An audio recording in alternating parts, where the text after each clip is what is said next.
Hey guys, in today's video I bring a simply shocking story.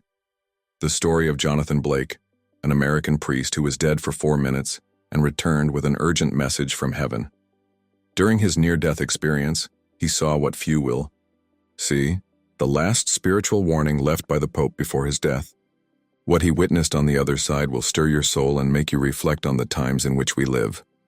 So leave your like, subscribe to the channel and activate the bell so you don't miss any stories like this. And comment below which city you're watching this video in. Let's see how far this message will reach. My name is Jonathan Blake. I am 62 years old, live in Asheville, North Carolina, and have been a Catholic priest for over 40 years. But nothing, absolutely nothing that I learned in seminars, in homilies, or in sacred books prepared me for what I experienced on that operating table. It was on February 14th. I had suffered an acute heart attack. I woke up with a pain in my chest so violent that I could barely get out of bed. When I got to the hospital, I was told my heart was about to stop. And it did.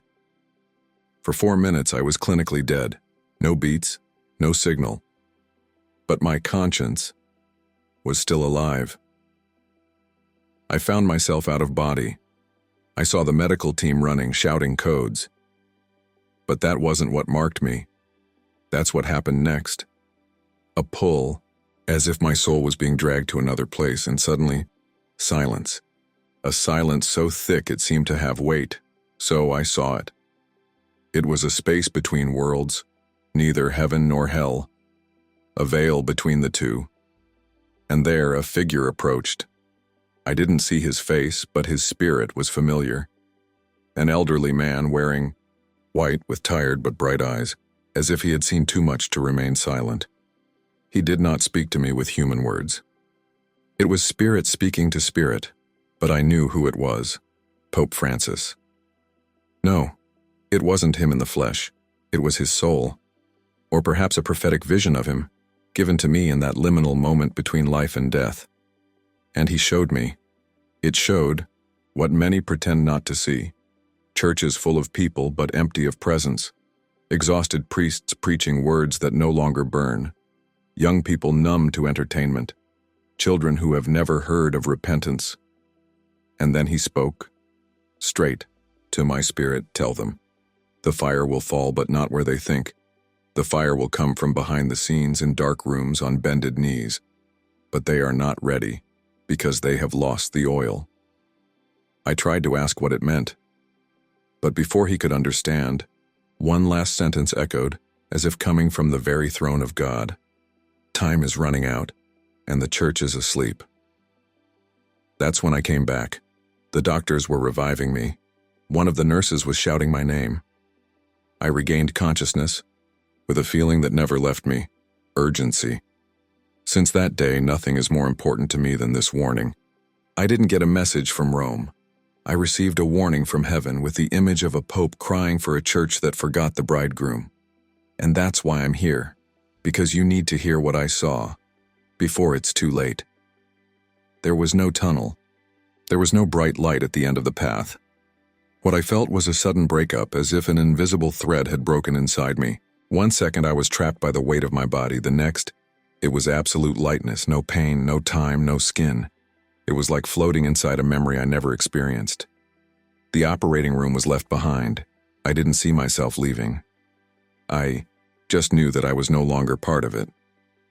There was a deep awareness, a wordless knowing, that I was crossing a limit that few realize, the threshold between what we call life and what comes after. Everything around was gray, like a silent fog that didn't touch the ground. It wasn't dark, but it wasn't light either.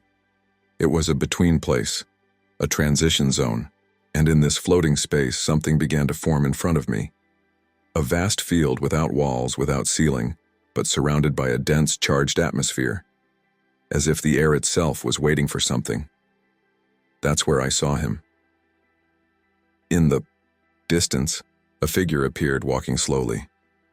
He wore a white tunic, simple, without ostentation. The face was covered in a soft light, not bright, but alive, pulsing, as if composed of memory and truth.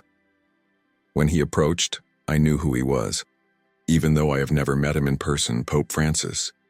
But it wasn't him in the flesh.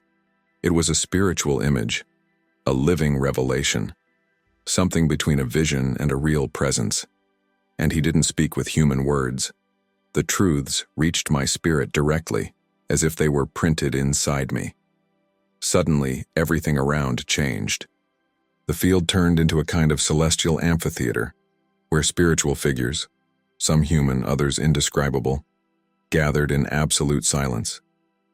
It was as if everyone was waiting for an announcement. And then the Pope stretched out his arms and began to show. Scenes appeared around us, floating in space like open windows. A megachurch in the United States with thousands singing in unison. But outside the scene, it was clear that there was no fire. The words went up, but they didn't go through the ceiling. A theological seminary where teachers discussed doctrine eloquently, but their voices made no sound. It was as if God had his back. A packed stadium, young people jumping to the sound of praise. But behind the stage, demons laughed, entertained because no one was praying. And then, a modest house, a dark room, a lit candle, an elderly woman on her knees, crying softly. There, God's presence was tangible, like an invisible perfume, like a fire that you couldn't see, but you could feel. At that moment, the Pope turned to me. I didn't move my lips, but the message burned in me like a seal. Judgment will not begin in the world. It will begin in the house of God. And then another scene. A huge cathedral collapsing. But the stones were not marble. They were of vanity, of performance, of pride. And on the ground, among the rubble, some small lamps. Still lit. The voice continued, now firmer, more urgent. The fire will come, but not where you expect. It will come where there is silence, where there is repentance, where they still call my name in fear. I started to shake. There was no body, but my essence trembled. Then the figure of the Pope pointed to a gigantic clock in the sky. An old, golden clock with no numbers, just lights that pulsed every second. And I saw. The hands were almost at the top. A breath was missing. A moment. To midnight.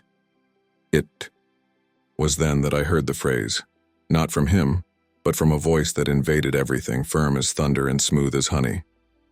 They have temples, but they have forgotten the bridegroom. This phrase echoed around me as if eternity was screaming, but no one on earth could hear it. And me? I was there, in the middle of everything, between revelation and fear, between the end and the beginning. I don't know how long I remained in that state. There was no clock, no breathing, no need to blink. It was as if time had been turned off. And in that interval, I was taken. He didn't walk with his feet. It was as if my consciousness was transported, pulled gently but with precise direction. The scenery around me dissolved, and then appeared before me a place that made me tremble to the core of my spirit. It was a room, but not like the ones we know. It had proportions that defied logic. The walls pulsed as if they were alive. Every detail seemed to be made of solid light. The floor was made of something like glass, but beneath it, there were scenes. Church scenes, scenes of humanity. Leaders praying fervently, families gathered at the table, young people preaching in the squares, but also hidden scandals, empty prayers, cults as performances, and all these images mixed together as if good and evil walked side by side, until the flame touched. Yes, there was a flame, not of physical fire, but of glory. It roamed the ground beneath my feet, and every time an image played, the false was consumed and the true remained. I saw shepherds turning into shadows. I saw strangers taking on golden solid form. I saw stages disappearing, and kitchens shining, offices going dark, and prayer rooms shining. And then I heard the voice again, the one that didn't belong to the Pope, nor to me, but to the Holy Spirit himself. In this place, there are no masks. Here, only what is eternal remains. It was there that I understood. The entire structure we had built as a church, events, positions, reputations, strategies, titles, none of that was taken into account in that environment. There was only one thing that crossed this veil between time and eternity: pureza. I was taken to a new point, as if I were being taken to a deeper wing of that place. Now before me an altar appeared, and on it a book. It was big, old, alive. The letters were not written, but they flamed. Each name that appeared shone brightly, and some, to my astonishment, faded before my eyes. I tried to get closer. Something was stopping me. There was weight in that place. Holiness.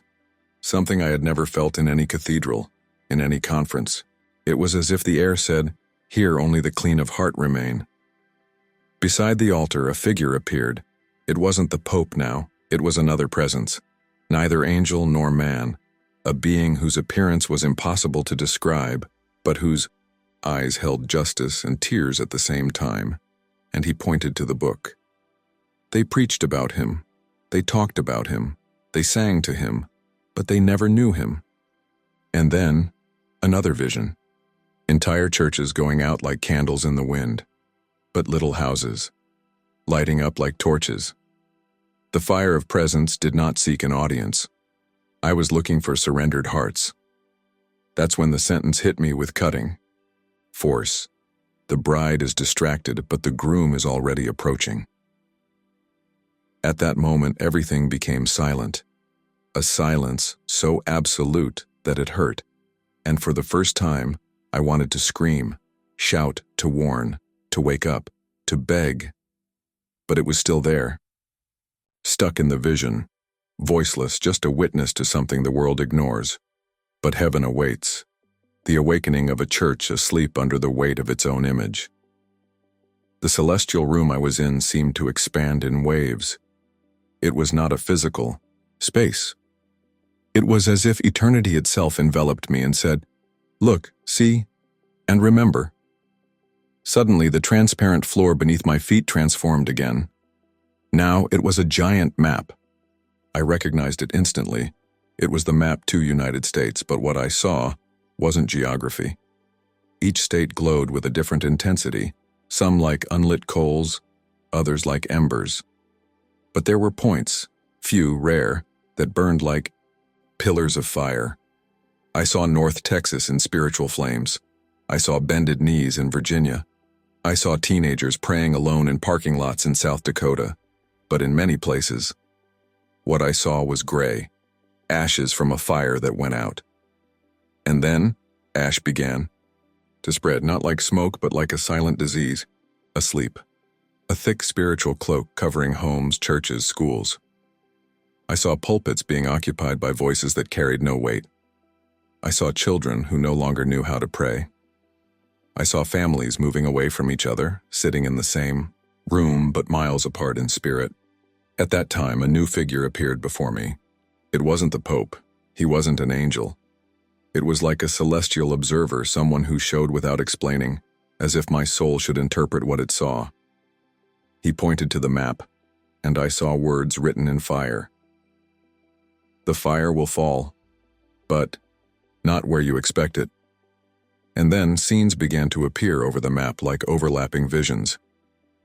I saw a famous church in Atlanta known for contagious praise, empty in the spiritual world. The altar was made of glass, and there was a crack opening inside. I saw a simple field in Ohio, where a small group prayed early in the morning. About them, a glory so thick that the angels hovered in silence. I saw the Capitol in Washington, D.C., but behind the politics, an invisible battle. Spiritual hosts clashed, and in the middle, a man in a suit was crying in the bathroom, crying out without words. It was as if God was still looking for an intercessor. I saw schools, hospitals, theaters, and over each place, there was an invisible seal. They sleep. And then, a big siren, not physical, but celestial, sounded somewhere above me, and with it, rain began to fall over the map. But it wasn't water. It was oil. And where the oil fell, the fire lit up. But something made me shudder. The rain was selective. It didn't fall on top of buildings. It didn't fall on stages. It fell into closed rooms, about attics with people kneeling, about forgotten widows, about children with their hands raised in secret. And then I heard the most terrifying phrase of the entire experience. America has been marked for judgment, but there is still time if there is fire on the altar. At that moment, my spirit knew what's coming. It won't be a spectacle, it will be separation. It won't be popularity, it will be purity. It won't be comfort, it will be confrontation. And God, it will not come where it is celebrated with applause, but where it is sought with tears. The ground started to shake. The map dissolved. And everything around me became light and intense, white, alive, and then something was coming.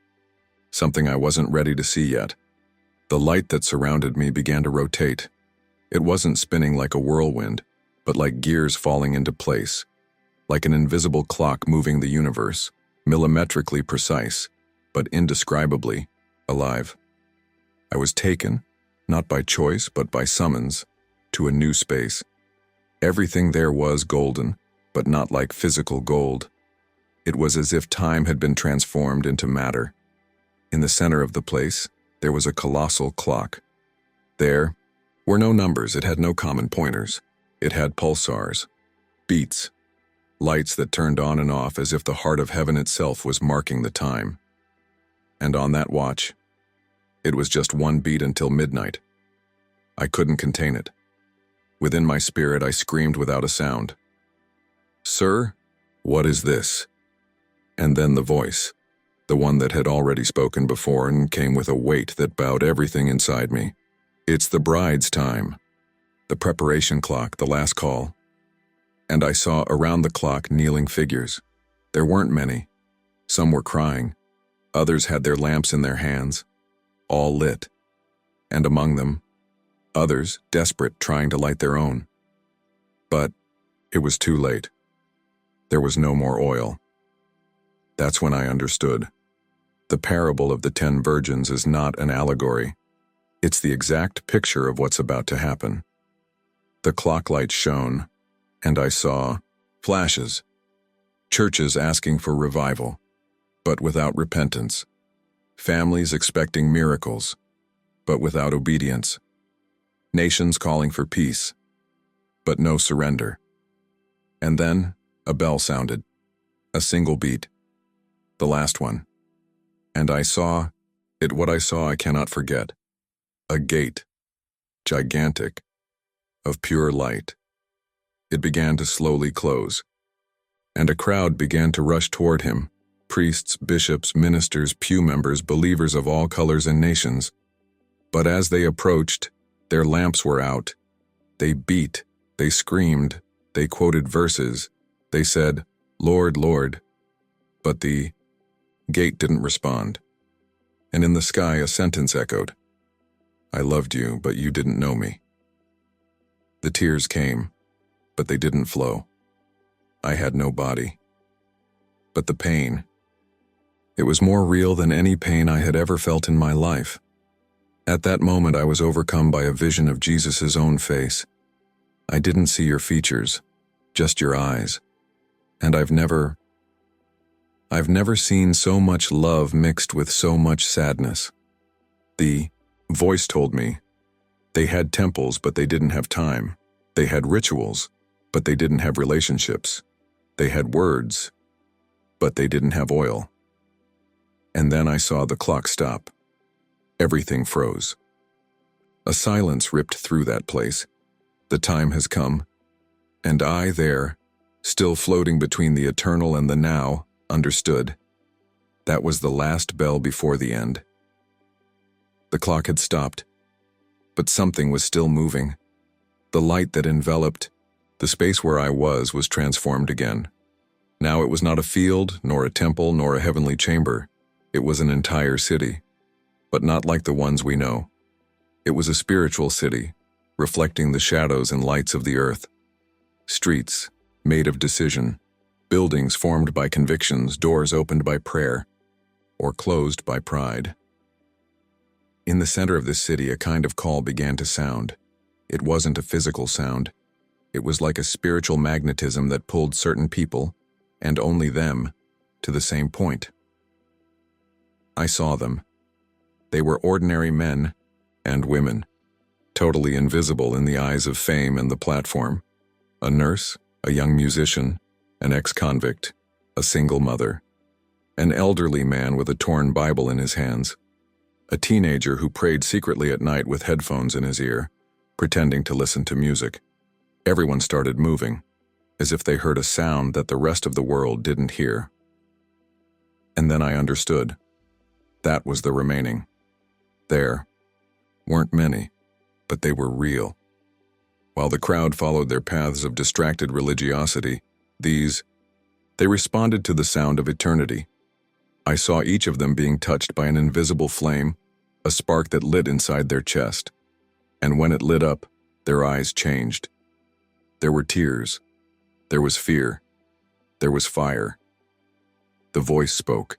Again, this time softer, but with a weight that completely silenced me. They never sought the stage. They always sought the presence. I saw a simple man kneeling in a cellar, and over him a golden cloak that descended from the heavens. I saw a teenager tearing up a notebook to write verses on her bedroom wall. I saw an unknown pastor fasting alone for weeks, not posting anything, not telling anyone, just waiting, just burning. And when the flame touched them, they started walking in the same direction. It was as if an invisible road united them, connecting hearts that had never met, but were in tune with the Spirit. And then, like a sigh from God, I heard this: I am gathering my true worshipers, those who know me in the dark, those who wait for me when there is no music, those who obey me when no one is watching. I wanted to run to them. I wanted to hug them. I wanted to say, I heard it too. I saw it too. But there, I just watched. I was a spectator of what is about to happen in the world, and few are ready. And there, a revelation went through me like pure fire. The next move of God will not be public at first. It will be secret. It will be behind the scenes. And only those who have oil will see it happen. I saw crowds going to temples and leaving empty. I saw prepared stages and abandoned altars. But in a corner of the map, in an isolated hut, 3 old men prayed in tongues, and the sky shook above them. They don't want fame. They want fire. They don't want ministry. They want my face. And while the majority remained numb to a faith shaped to please, the remnant walked in silence, but with authority, with holiness, with brokenness. It was at that moment that everything around began to darken, not as a threat, but as a revelation, because the night was coming, and those who did not have their own light, they would stumble. I thought the vision of the remnant was the end. I thought that was the culmination of the revelation, but I was mistaken.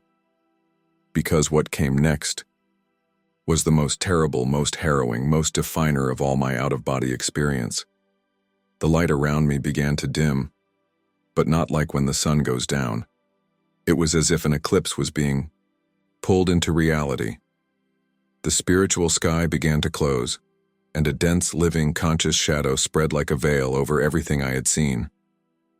She didn't move fast. She went down, slow, relentless. And wherever it touched, the color disappeared. I saw churches that used to shine turn gray. I saw leaders with the appearance of holiness and begin to fall apart inside. I saw crowds entering the temples with smiles and leaving with empty eyes. And the most shocking, there was no terror. There was indifference. People they didn't understand. The shadow covered them. And they continued singing, preaching, filming stories, organizing conferences, promoting shows, discussing theology on podcasts, as if nothing was wrong. And then I heard the voice. Now a choked, painful whisper, as if the Spirit of God Himself were holding back. They did not feel the absence, because they already lived without my presence. It was then that I saw two crowds, the first big, numerous, organized, a sea of people with lamps in their hands, but turned off. They still held them. They still spoke His name. But the light was gone. The second was smaller, much smaller.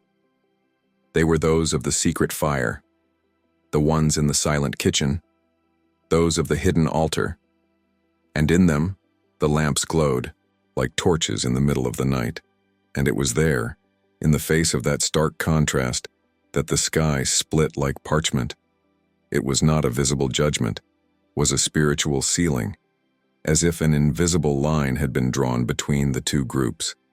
And then the voice that supported everything spoke one last time. I will not separate them by label but by oil, not by speech but by essence. At the same time, the spiritual eyes of many were opened, and the pain was indescribable. I saw leaders breaking down in tears, realizing they preached for years, but never met Him. I saw gospel artists falling to their knees, shouting, "Forgive me," but time had passed. I saw temples emptying, not because they were destroyed, but because God withdrew. And the remainder? They were not ecstatic. They were not triumphant. They cried. They cried because they knew what was happening. They cried because they tried to warn. They cried because, even though they were heard now, it was too late for many. And then the vision froze. Everything stopped, as if the sky held the last second before the end. Darkness had descended. The separation had happened. But something in me still cried out, as if the very spirit that kept me there knew that I still had to see that would explain everything. I was pulled once again, this time with a different delicacy. There was no wait, there was no rush. It was as if eternity was leading me by the hand. And then I entered the groom's room. I don't know how to describe it. It was a place that cannot be measured. Not tall, not wide. There was no furniture. There was no sound. And yet, everything there spoke. He spoke in silence. He spoke about presence. He spoke of a pain so deep that it seemed to hold the entire universe. In the center of the room, there was someone kneeling. I couldn't see his face, but I knew right away it was Him, Jesus. Not on thrones, not in public glory, not surrounded by angels or in resplendent robes. Just Him, kneeling, crying. The crying wasn't from fear, not even out of anger, was a cry of wounded love, a cry that seemed to cross generations. It was as if His every breath contained the names of everyone He loved and who had forgotten Him. And there, in that vision that I will never forget, I understood something that no theology had ever taught me. What breaks Jesus' heart is not the sin of the world. It is the coldness of the church. I tried to get closer. Every step He took, or thought about taking, was like passing through layers of living glory. The atmosphere around Him was so holy, so dense that my spirit felt small, almost shrunken before Him. And then, without even speaking, He let me feel. I felt the love for a generation that just wants quick content. I felt the lament for children who call Him Savior but ignore Him as Lord. I felt the longing that He has for His own, who no longer visit Him in secret. And at that moment, He turned around. I didn't see the face, but I saw the eyes. They weren't full of fire. They were full of water. They adore me with their lips, but their hearts are far away.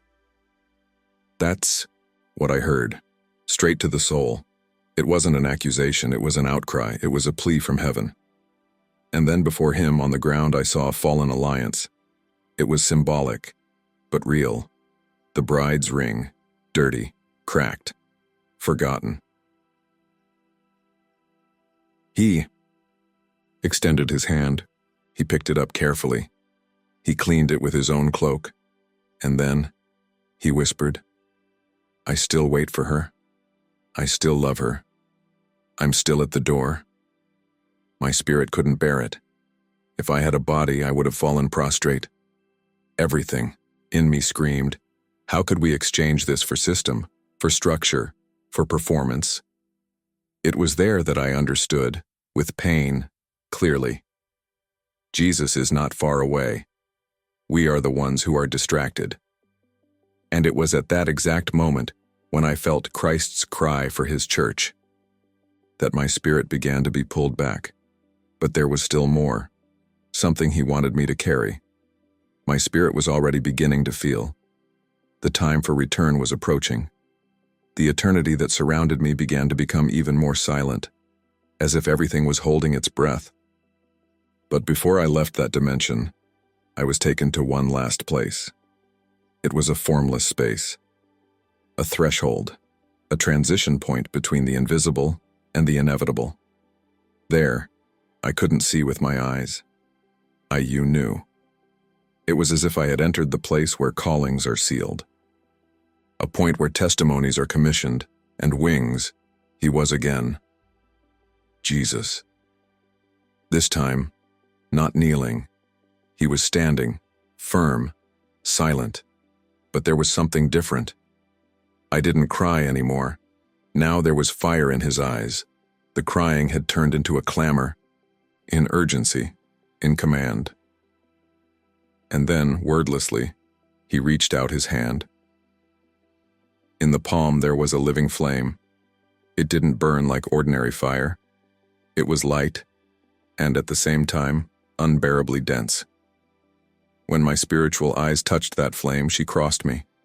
And a voice, not his, but of the Spirit, he spoke inside me. "You saw. Now speak. Not in fear, in awe, not in anger, in truth." The flame began to merge with my essence, and every part of the experience, every vision, every face, every tear, every flash of the clock, every room, every revelation, began to be written within me, not with paint, but with glory. I understood at that moment. I had been marked, not for fame, not for ministry, not to convince, but to remind the world that the bridegroom is still at the door. He approached. His presence surrounded me like liquid light. I didn't speak, I just felt. And there, for the first time, he spoke to me with audible words within the Spirit. "Tell them there's still time, but time doesn't wait. Say I don't want any more performances, I want hearts. Say that my eyes look for burning lamps." And then he touched my chest with his fingertips. And everything burned, but it wasn't pain. He was consecration.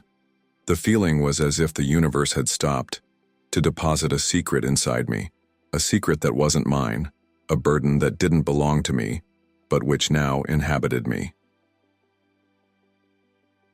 The last thing I heard before being pulled back was this: the next revival will be silent, and those who mock it will miss the time of the visitation.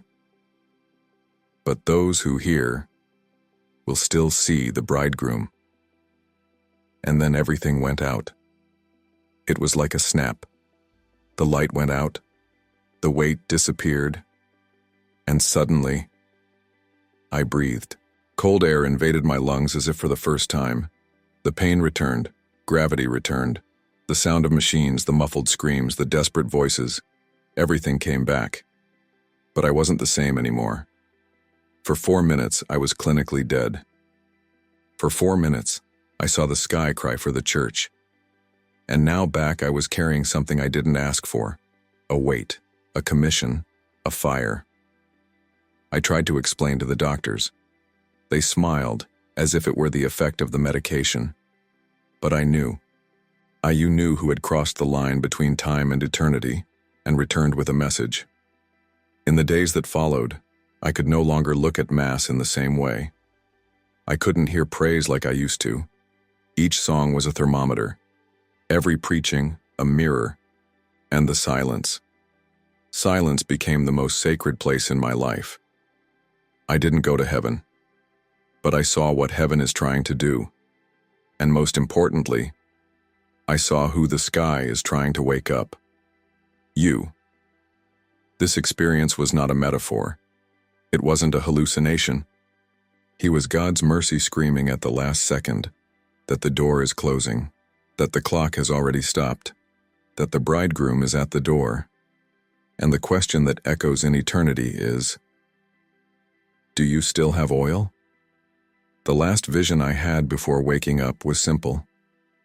A single flame, the same one He placed in me, floating before your eyes and multiplying, going from heart to heart, from city to city, from a dark room to a forgotten kitchen, not on altars of stone but on knees of flesh. And the voice, that holy voice on saying, I still visit those who wait for me. I still call those who hear me, and I still give myself to those who thirst. That's why I'm talking, not to convince you, but for wake you up. Because if you still feel uncomfortable, if you still feel like there's something missing, so you still have time, but not by much. Time is running out. The fire is coming, and He's closer than you think. So from everything I saw, for everything I felt, I beg you, light your lamp. Now. If you liked this beautiful spiritual testimony, leave a like, comment on your impressions, subscribe to the channel, and don't forget to activate the notification bell to watch each new video and help us spread this message to a greater number of people. Until next time.